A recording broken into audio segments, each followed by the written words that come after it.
Hola, soy Jolie de Paz, la directora del cortometraje Arta. ¿De dónde partió la idea de Arta?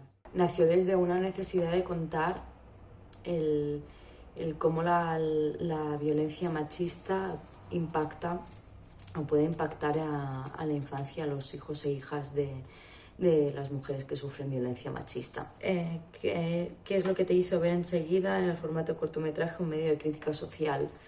Claro, en mi caso me lo tomé más como un ensayo-error, porque a la hora de trabajar este tema yo no estaba muy segura si sería capaz de abordarlo, incluso si, no tanto de si sería capaz de trabajarlo desde una coherencia, desde un respeto, desde una honestidad adecuada, sino también hacia mí como mujer, ¿no? Y cómo me afecta a mí este tema. Así que primero decidí hacer un cortometraje para ver cómo nos sentíamos y si éramos capaces de poder retratar esto con respeto. Y es lo que hemos intentado. ¿Cómo ha sido trabajar con Ana Caponeto? Un regalo. Ha sido un regalo. La conocí mediante casting y es una niña con una inteligencia emocional espectacular y lo puso muy fácil, lo dio todo para el proyecto. Trabajamos a partir de diarios, a partir de charlar mucho, de convivir juntas y de improvisaciones desde un punto en que Ana buscamos que entendiera al personaje. ¿Qué mensaje has querido lanzar con tu corto?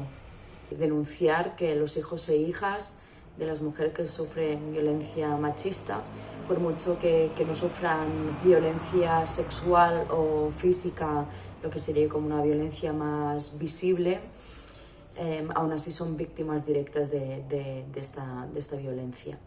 Y con el corte de pelo justo queríamos representar esto, de cómo la violencia va mucho más allá de algo, pues esto, de una bofetada, de un puñetazo, de un abuso sexual, de lo que estamos acostumbrados y acostumbradas a considerar como violencia, o a considerar más fácilmente que es una violencia.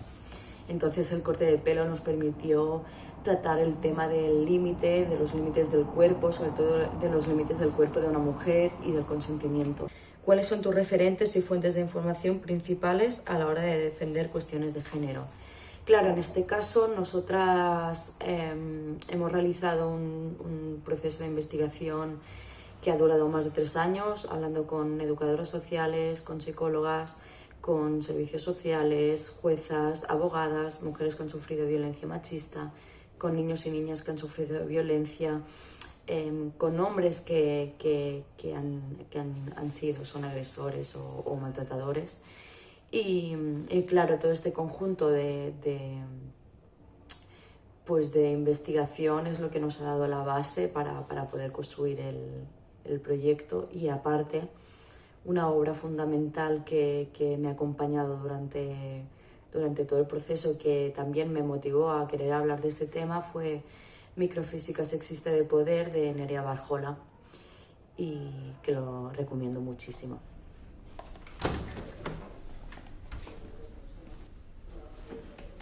¿Qué pasa, Titi?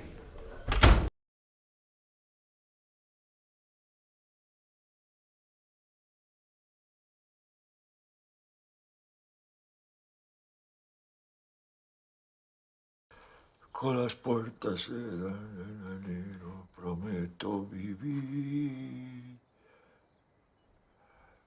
Prometo vivir. Esto es de parte de tu hijo. Dice que es importante que lo abras. ¿No lo abres? Tú no sabes las movidas que puedes hacer con este pepino, ¿no? ¿Qué pepino? Wifi, no, ¿verdad? Ah, Internet. internet. Mano del ratón. Bien. No, el ratón encima de la mesa. Sí, ya lo sé. Vale.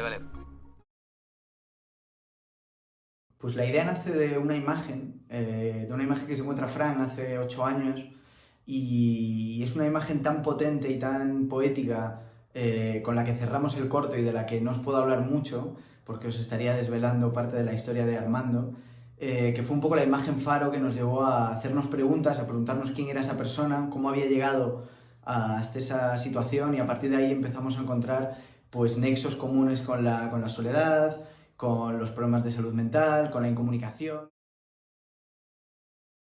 En nuestro caso yo creo que fue más un proceso de observación que de documentación, de observar desde fotografías, gente con la que te cruzas, miradas, porque al final la soledad yo creo que no tiene una forma común a todo el mundo, sino que se va moldeando a cada una de nuestras personalidades. Entonces aquí acabó siendo un trabajo común entre Fran y yo, todas nuestras vivencias, todas las manías que podemos ver en nuestros familiares, en gente más mayor, y a su vez un proceso que acabó de moldear evidentemente Ramón Barea durante las semanas previas al rodaje, en las que fuimos hablando, moldeando el personaje, y finalmente ya en el trabajo de ensayos previos al rodaje en sí mismo.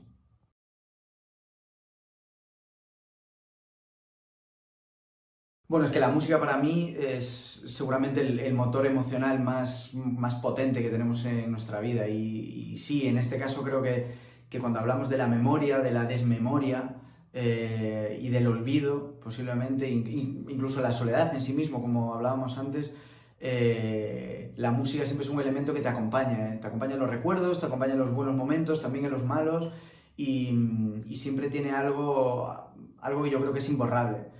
Entonces, pues por ahí es el motor de nuestra historia. Muchas veces decimos que la historia de Armando y la historia de la entrega se cuenta alrededor de una canción, y por eso es tan importante en esta historia.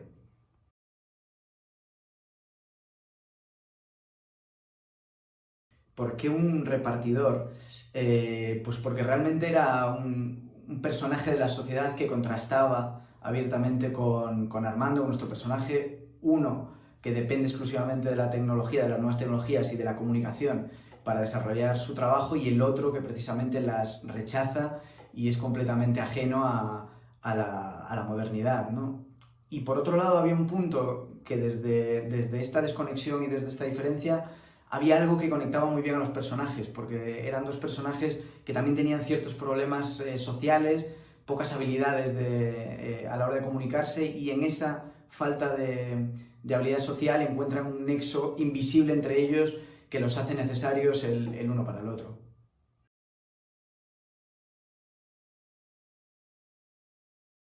Bueno, las plantas son el último elemento natural con el que tiene contacto el personaje con el exterior. También son un recuerdo de algo que iremos descubriendo a lo largo del corto, pero son un elemento natural perecedero en el interior de la casa de este señor, porque necesitan el exterior para sobrevivir. Un poco como el personaje, ¿no? Que aunque se quiera recluir en su casa, en algún momento descubrirá que necesita del exterior físicamente, pero también del exterior socialmente para seguir viviendo. Y por el otro lado, pues la lluvia.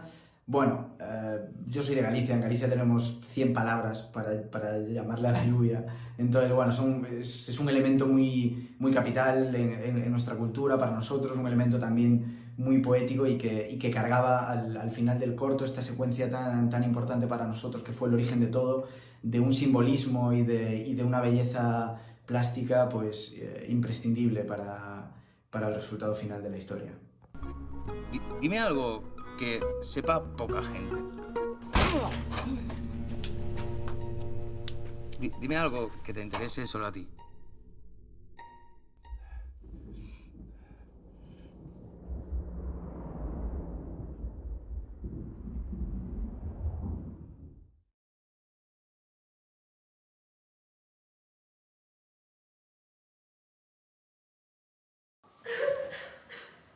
Nena, sigo aquí, ¿eh? No estoy llorando. No sabía. No seas dramática, que el tabaco te mata, pero tarda más tiempo. ¿Qué voy a hacer? ¿De cuánto estás? Tú no has hablado de esto con tu madre, ¿verdad? ¡Qué desastre! Pero no llores, que se te jode el maquillaje. Bueno, por suerte o por desgracia, yo creo que el corto Tula no se ha quedado obsoleto, porque a día de hoy seguimos sufriendo las consecuencias de la falta de educación sexual, especialmente las mujeres más jóvenes.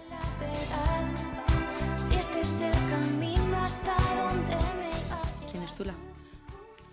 ¿Tú qué crees? ¿Hay alguien más por aquí?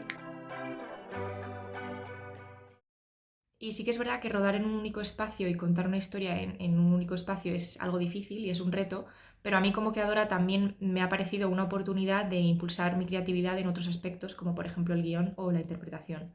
Para mí hay lugares que son nidos de historias y definitivamente Los baños femeninos es uno de ellos. Yo también.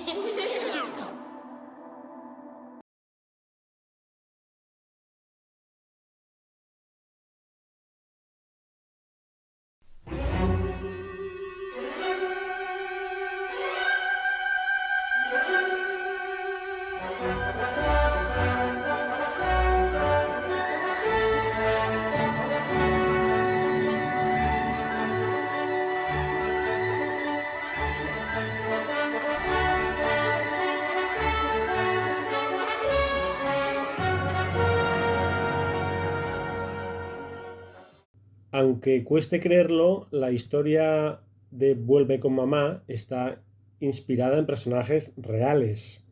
Tengo un amigo que siente cierta atracción hacia la parafernalia nazi y un día le dije que le escribiría una historia en la que aparecería su madre que le salvaría de las garras de Hitler.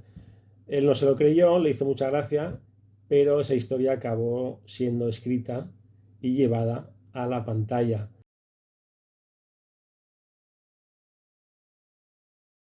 Evidentemente, si quieres meter en la misma habitación a Adolf Hitler, a mi amigo y a su madre, ya abandonas el terreno de lo real y entras en la ciencia ficción. Una ciencia ficción basada en un personaje histórico como es Hitler. Se habla de su vida, de sus hazañas, entre comillas. Se roza la comedia, pero también se habla de temas muy serios, como puede ser el Holocausto o, en fin, la propia guerra, Segunda Guerra Mundial. Por tanto, son elementos que parecían difíciles de combinar, pero que al final pudimos hacerlo, meter todos esos ingredientes aparentemente contradictorios y conseguir hacer Vuelve con mamá. En cuanto a las necesidades de producción que planteaba la película, se trata de una película histórica y pretendíamos hacer una representación realista del despacho de Hitler, y eso llevó cierto trabajo y un cierto esfuerzo, y ahí dedicamos gran parte de los recursos económicos y de producción, y creemos que hemos hecho un trabajo bastante bueno.